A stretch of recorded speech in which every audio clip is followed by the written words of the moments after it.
push back and whine. I want you give me your all tonight. I want you give me your all tonight. Now we dancing. WEFM, the new fresh sound.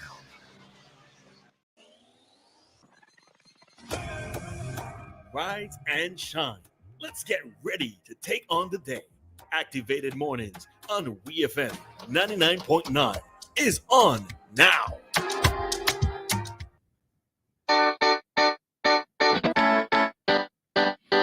I don't know, Christal. This sounds like one of them beats that has put you in a good mood.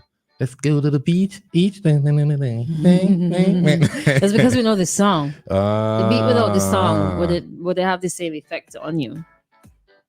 I think so. It has a jumpy. Maybe not the exact same effect, but it's a happy beat.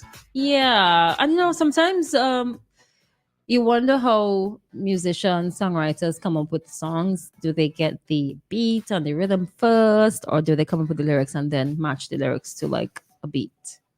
I think it happens both ways. Yeah. Yeah. Sometimes a beat just comes to your head and they create it, or maybe there's somewhere and they get motivated, inspired by another beat, and other times people have the song in their head and then both ways. I keep having these that's so Raven moments. As you mentioned that with songs and creating what's not, an appeal to the younger demographic of musicians in St. Vincent and the Grenadines. The lyrical content of your songs. I know what you're talking about. The lyrical content of your songs. Some of these songs, albeit might be on the minority, leaves much to be desired. You can sing about smutty things, but you have to be creative and not so in your face. And just sounding like you're in the gutter. You cannot start off your musical career up here, above my head, and then end it below my waist. Read between the lines. No, I know exactly what you're talking about, right? Because I was just having this conversation with somebody yesterday. The popular artist on that rhythm sounds really nice. The other one coming off of such a beautiful, locally, and I would like to say regionally, in some sense, recognized song. That song was a beautiful song for Wasn't you to it international too? Was it international? Okay, well, off air we can see which song we're talking about. Okay, but the song that I'm thinking when I of, heard it, and I've never heard a curse word in a soca song in my life, and then I heard it, and I was like, "What's this? Like, what nonsense?" And we're not that old. We're not that old to be saying this and No, they need to do guys. better than that. I don't know who's leading. Nice. I don't know who is influencing. I don't know if you're going with the market and the younger demographic. They're just your listeners. They are interested in the smut, but I feel like you're shooting yourself in the foot when you do that, because I don't know. You have to know what you're interested in, like sustainability and what's not, and how far you want to get. But that would not get you very far. I didn't like that's that. my opinion. I was just about to take the call. I was just about to click. Then again, to each his own. Some people make it singing smutty songs. Smutty, uncreative. Is uncreative the word? Whatever the word is. Because people have been singing about sex for ages. All right, let's take the call, and then we're going to go to the taxis and fishers. Hello, good morning. Good morning, my lyricist. You seem to be full of lyrics. You can maybe help in terms of being a songwriter or whatever. But let me say this is not a new issue. I have condemned this in the strongest critical way. I mean, what are we living for? I mean, when it comes, music is part of our life. Forget what Shakespeare said something about music. But what are we being fed with? Now, Winston Churchill, dead and gone, God bless his soul. I remember Dr. Kenneth John in one of his columns writing about Churchill. He's giving a woman a beating because, you listen to Winston Churchill's music. And, he's always singing something about the woman, but not in a negative way as far as I'm concerned. Maybe, yes, there might have been one or two tunes. Like Panyard. But you see... Make her have the woman down in the Panyard. Come on. Yeah. Yes, I know about that. Yeah. Well, but what I want to say is that Guilty if laugh, the boy. artiste, Oh gosh. if the artiste is how you do it, it's how you can compose your songs. Listen, we have had a lot of vulgar songs in the past. Even like, well, it continues, but it's how you do it. Some of us, I mean, what word should I use to? Some of us have no, there's vulgarity. You see, I mean, it's just vulgarity which I can't accept, right? And that's why there will always be better artists, or artists will be rated or praised for the way they, their lyrical content, the way they, and the way they praise their words, and and so on. Yeah, so this is an issue. Yeah, but if I should say about today's thing, if I were to come out and condemn all the songs, I might be the enemy of everybody. Yeah, because I am not happy with what you get. Where's the positivity in all of this? No wonder why we are in this state of affairs, No wonder why our country is so degraded and so on. We need some people with some clean mouth. Wash your mouth clean and come clean, man. My God. Yeah. All righty then. Yeah. All right, Dave. Thank you so much. You take care now. But moving on to the fishers and the taxi operators. There's a story here on Searchlight. The headline is Fishers and Taxi Operators in Waiting Mode. Oh, by the way, today is St. Martin's Sports. It's today. Forgot to mention. Yes, Thank you. today is St. Martin's Sports. Run, boys, run. So the headline is Fishers and Taxi Operators in Waiting Mode. And it reads, back when it was first announced that Sandals will be opening a resort in St. Vincent and the Grenadines, persons were generally optimistic about the possible opportunities to be derived. But as time progresses, some of the persons seem to be having second thoughts, while others have a more pragmatic view. Among them are fishers and taxi operators. Situated along the coastline at Caliqua is a community fish market where persons go to get their fresh fish from local fishers, most being residents of the town. One fisherman, Frederick Pear, spoke to Searchlight on Wednesday, February 28th, 2024 about the situation with Sandals Rainforest and Renew.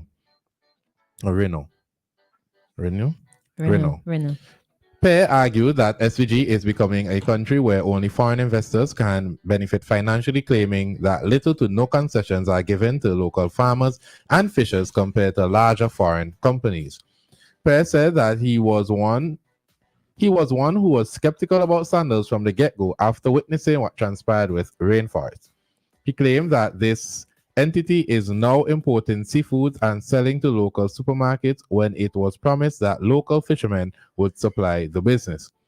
Searchlight was told that officials from Sandals in the early stages had visited the men when they were at the seashore near the fish market and tried to negotiate a price for fish. They came right here and spoke with us, said Pear. They came here, met snapper on the market for $10 a pound, and they wanted to offer $6 and $7 a pound. Pear explained that snapper is usually costly and resource intensive, and it takes a lot of patience to obtain a substantive catch.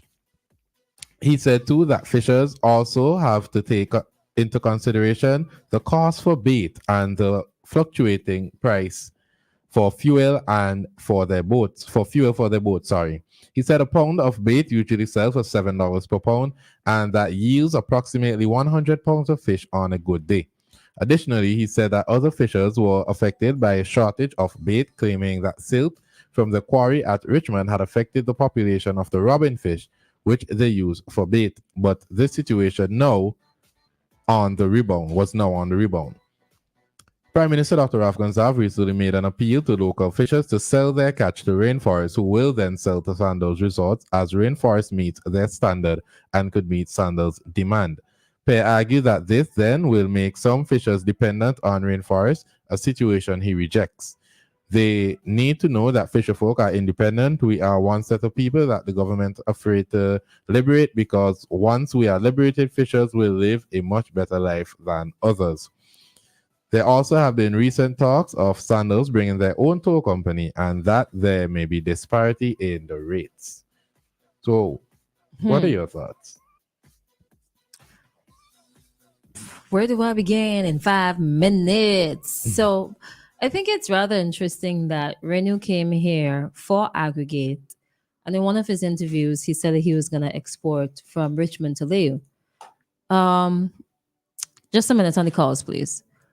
But instead, it turned out to be still an aggregate because he's accumulating produce from several sources and exporting. So, I mean, he ended up doing the same thing pretty much. The number to WhatsApp is 4579997, by the way. But where do I begin with these fishers and the taxi operators? In the beginning of the conversations, we were told quite a number of things. They would need fish, they would need eggs, they would need things that are produced in St. Vincent and the Grenadines. They did not tell us the nitty-gritties of everything. So I don't know if persons were okay.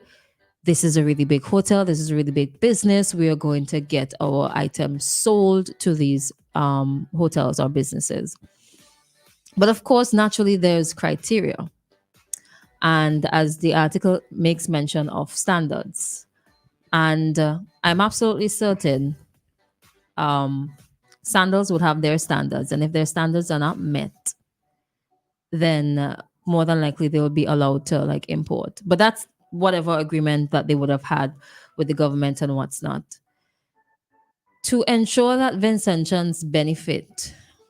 And I find when it trickles down, it's unfortunate, but at this point in time, it seems as if like nothing else can be done unless a Vincentian decides to grab the bull by the horn and say, I'm the one who's going to put together the produce from X, Y, and Z fisherman and ensure that the fishermen get their fair wage or fair price for their produce. The cost, though, I think the story makes mention that somebody would have visited the fishermen in Calico one time and offered them like 30-40% less than what they would normally sell. But like as a business person, you also have to be conscious of if you're supplying in bulk and it's a continuous agreement between yourself and an entity, there could be a little leeway for a bulk price as opposed to a retail price. So it's retail versus wholesale. What's the alternative? Because to me, it seems as though it boils down to you give me at this price or nothing. Okay. So when the government signed the agreement with Rainforest, the agreement was that they will only source their fish locally. It's believed that they do a lot of the sourcing from the Grenadines. But it is also believed that they import. We do not know for a fact unless we send someone into Rainforest to track their in terms of that imports, right? There's one time I was walking through the supermarket, went to the cold storage, and I saw this. I can't remember what the product was, but I looked at it because it said Rainforest. I'm like, oh, this is cool. They reached the supermarket. When I looked at the back, the address was Jamaica. I'm like, I became confused, but I didn't look into it further. I'm like, whatever. I put it back because I wasn't gonna buy it, but I see Rainforest and I became excited because this is now a new local company. Let me see what exactly they're offering, but it had a Jamaica address. But that was like maybe close to shortly after they opened. So in terms of like them important stuff, not too certain about that. No. Yeah. They are headquartered in Jamaica and the operations span across St. Lucia, St. Vincent, Barbados, and Belize. Now, when they first signed the agreement, they said that they would employ 50 fishermen directly and 200 fishermen indirectly. Now, to your point, that is correct. As a business, you now have to You now have to do your numbers and figure out what makes sense if you're reselling this. What is a good buying price for the market? But on the same hand, the fisherman pair, he was saying that they need to be liberated. But how likely or how likely is it that they would receive that they would receive business from Sandals directly? It seems like a tedious business practice to be buying from one fisherman every day. So we Especially do for need the an type of aggregator. business. We do need one. Now, what I suggest is that they come together and they give Rainforest some sort of competition. But that is the problem, working together as a unit to become their own aggregator, because at the end of the day, the same way he feels like his snapper is worth $10, maybe another fisherman might feel it's $12. He has a bigger boat, he's spending more money on gas. Yeah, and he's saying, "Oh, you only giving me $8 per pound," Yes. but then you have to incur costs to put things together and to make it up to standard, right? The packaging. You're feeding people who are willing to pay thousands of dollars to come here and stay at a resort, right? You have to give them like top notch food and whatever else. So they have to ensure that they get the best quality. And naturally, as any business, they're trying to get the best price. Now, I think that it's very unfortunate, and maybe for some folks it's going to be hard to get them to understand maybe some aspects of business as well, because they're going to think, okay, I losing out on money, this foreigner coming here, XYZ, although it happens from time to time and exploitation and what's not. But how do you meet in the middle? You avoid the abuse that may or may not, whatever. But how do you protect yourself? You make money consistently, you improve the standard of your output, right? What were your plans as a fisherman? And you have to think outside the box too, as anybody who's producing anything. What are your plans to export? What are your plans to meet the needs of other folks in other Caribbean islands? What are your plans to meet the needs of people in the UK, the US? Are you thinking like big scale, long term? Coming together is one of the hardest things. I don't know if it's a Caribbean thing or if it's a Vincentian thing or what, but coming together and forming cooperatives. Don't they have a fishing cooperative? They do. They do. They do. They do. They do. I've interviewed them. Not we here, but they've been interviewed in my presence already. When there was an issue and the issue was resolved. So cooperatives, they do work, but leadership and intent, and people actually have to be on board and not divided. That's why the minibus quote unquote association can't really work. And you see, you have to be very careful with these things, right? 8:03 is the time, by the way. We gotta take a time check in a few seconds.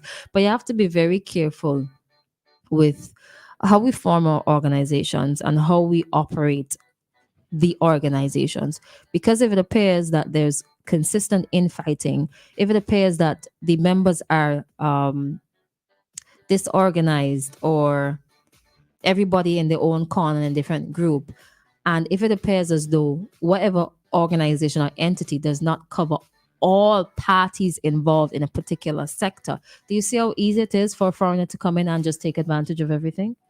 Yep. But before we move on, you have to make mention to the taxi operators now. Excuse me. A number of taxi operators have been benefiting so far from Sandals. The opening is March 27th, so we have to wait until the 27th to really see what's going to happen. But they have bought a number of vehicles from taxi operators, and they have also contracted a number of taxi operators. And the ones that weren't contracted or their vehicles weren't bought, they can still operate like usual. Like the Prime Minister had said that they still can make their trips to the airport or whatever they choose to do. It still exists. It's not that Sandals is a monopoly in terms of the taxi arena. I do think what is going to bother them is a competition, because regionally Sandals has a specific standard, and a lot of these taxi operators, they don't meet that standard. While I do feel like it's more of a 70-30 kind of thing, where 70% of them offer amazing service and 30% of them is just whatever they feel like doing. I do think that the opportunity is there for them, and it doesn't only Sandals doesn't only present a negative feel once they're open. Mm-hmm. As upsetting, Lord. Okay, maybe I should stick a pin on this. Let's go and come back. So it's 8:05 here in Simmons on the Grenadines, and your time check was brought to you by New Haven Funeral Home. Death is a fact of life.